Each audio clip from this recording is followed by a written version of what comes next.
Jika kita pernah mendengar frasa Roh Kudus dan kita ingin tahu artinya, dari mana kita harus memulainya? Ya, kita harus memulainya dari halaman pertama pada Alkitab, di mana dunia yang belum berbentuk digambarkan sebagai tempat yang kacau dan gelap ini.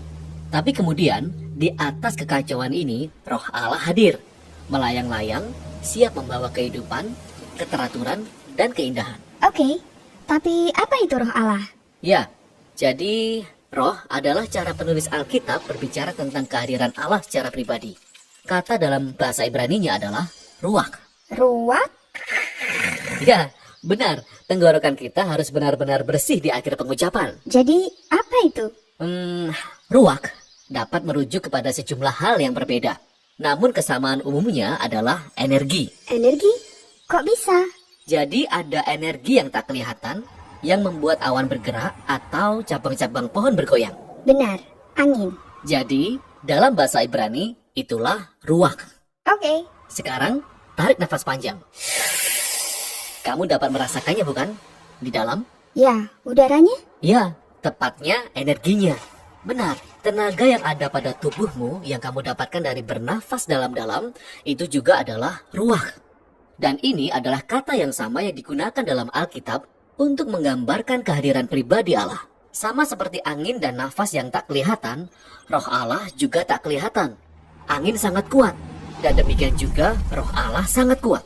Dan sama seperti nafas yang menjaga kita tetap hidup, Roh Allah pun menopang semua kehidupan. Ya, ruak. Nah, seiring kita melanjutkan kisah di Alkitab, kita melihat ruach Allah memberikan kekuatan khusus bagi orang-orang untuk melakukan tugas-tugas tertentu. Orang pertama di Alkitab yang mengalami hal ini adalah Yusuf. Roh Allah memampukan dia untuk memahami dan mengartikan mimpi. Dan kemudian terjadi pula pada seorang pria bernama Bezalel. Dan dia adalah seorang seniman. Roh Allah memperlengkapi dia dengan hikmat dan keahlian. Dia diberikan kecerdasan kreatif untuk membuat benda-benda yang indah di bait suci. Kemudian kita juga melihat ruach Allah memperlengkapi sekelompok orang yang disebut para nabi. Mereka dapat melihat segala hal yang terjadi dalam sejarah dari sudut pandang Allah. Itu benar sekali. Dan inilah masalahnya seperti yang dilihat para nabi. Sementara ruach Allah telah menciptakan dunia yang sangat baik, manusia justru menyerah pada kejahatan. Mereka telah melepaskan kekacauan di dalamnya melalui ketidakadilan mereka. Sebuah ketidakteraturan jenis baru. Ya, dan para nabi berkata bahwa roh akan datang, seperti pada Kejadian pasal 1.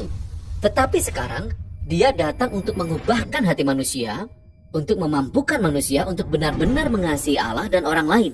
Bagaimanakah roh Allah yang aktif dan baru ini akan terjadi?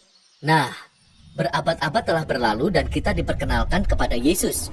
Dan di awal misinya, ada adegan menarik di mana Yesus dibaptis di air sungai Yordan.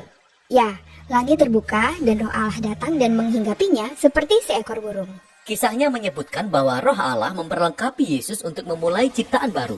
Dan kita melihat ini terjadi ketika ia menyembuhkan orang atau mengampuni dosa mereka. Dia menciptakan hidup di mana dulunya ada kematian. Nah, waktu itu, para pemimpin Israel menentang Yesus dan mereka akhirnya membuatnya dihukum mati. Meskipun demikian, roh Allah tetap bekerja. Murid-murid Yesus yang paling awal melihat dia bangkit dari kematian mengatakan bahwa kuasa roh Allah lah yang membangkitkan Yesus. Ini adalah awal dari ciptaan yang baru. Ya, dan ini masih terus terjadi. Ketika Yesus menampakkan dirinya pada pengikut-pengikut terdekatnya, dia menghembuskan nafasnya pada mereka dan berkata, "Terimalah Roh Kudus." Dan segera setelah itu, dengan penuh kuasa, Roh Kudus hingga pada murid-muridnya.